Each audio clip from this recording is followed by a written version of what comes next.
Gentleman's time has expired. And last but not least, the gentleman from Washington, Mr. Inslee. Thank you. If I do my math right, Ms. Dugan, if one-third of the price increase of 16% may be attributable in a worst-case scenario, there'd be about 6% increase in costs. I just want to ask you each individually, are there any of you that would not pay 6% more on your residential electrical bill to prevent the loss of the Arctic, the substantial desertification of a substantial part of the globe, and the loss of the Baltimore Oriole? Are there any of you who would not pay 6% to prevent that from happening to the planet? Dr. Izzo. Not only would I be willing to pay for it, but I would suggest that it's an important price signal to send to consumers to encourage conservation. I appreciate that. I don't see anybody saying they would not be willing to pay that. I want to, Dr. Izzo, I think you have suggested moving to essentially a complete auction in about 10 years, as I understand your testimony. Could you describe why you think that's about the appropriate period of transition? For a couple of reasons. Number one, as I talked about before, there are quite a bit of reductions that need to take place which are not economically viable today.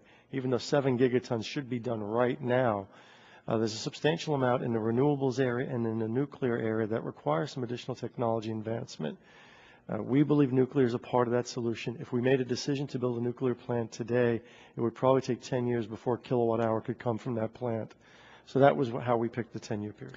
And I'm intrigued, Dr. Izzo, about your discussion of the output-based system, because as I understand your testimony, it would create the best incentive for efficiencies as opposed to just a grandfathering permanently.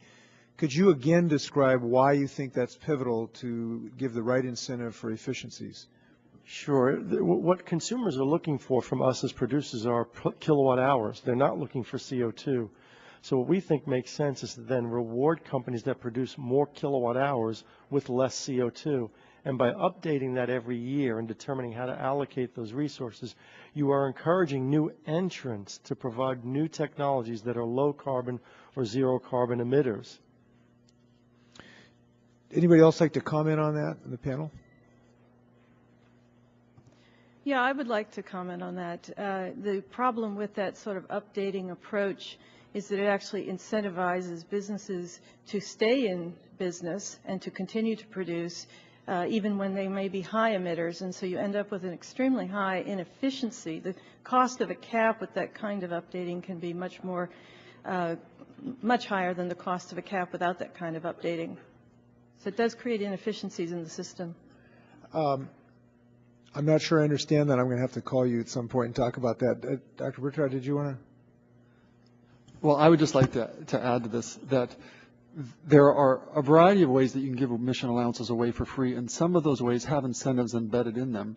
And some of the ways can suppress the change in electricity prices that would otherwise occur. And the proposal by Dr. Izzo would accomplish a lower electricity price in the first years of the program and create some incentives for switching to lower emitting technologies, but doing all of that would also subsidize electricity consumption and lead to more electricity consumption in the early years of the program. The part of Dr. Izzo's proposal that I particularly enjoyed hearing him say was that he's suggesting this is a transition to a full auction, and so the decision of what path to take to a full auction is one where you're making trade-offs over equity and compensation goals in the program. Dr. Izzo, you had proposed as well that there be allocations to non-emitting technologies. I understand it would include hydroelectric, as I understand it. And I have a parochial interest coming from Washington State in that regard. I'll disclose that. But on the other hand, if you don't do that, isn't there a counter argument? People argue that that's sort of a gift or a giveaway or some type of snow in your hat, as my economist professor used to call it. But if you don't do that, essentially, I would argue the reverse. I mean, this is a national asset, which is the carrying capacity of the atmosphere. Why should one user who happens to have clean electricity not be given some portion of that national asset just because they happen to use a clean energy source? I agree completely. I mean, we have to make sure that we distinguish two factors. The environmental benefit is achieved by setting the cap. How you allocate then is a determinant of who pays. I agree with Dr. Burchard that over time we want to go to an auction system that gives complete transparency. We could talk about the use of those proceeds. But in the interim, we want to reward and further incent people who have made decisions to go with non-emitting technologies and update that so that new entrants can enjoy those benefits as well. I appreciate that, both because it's economically sound and quite popular out in the state of Washington as well. Thank you very much.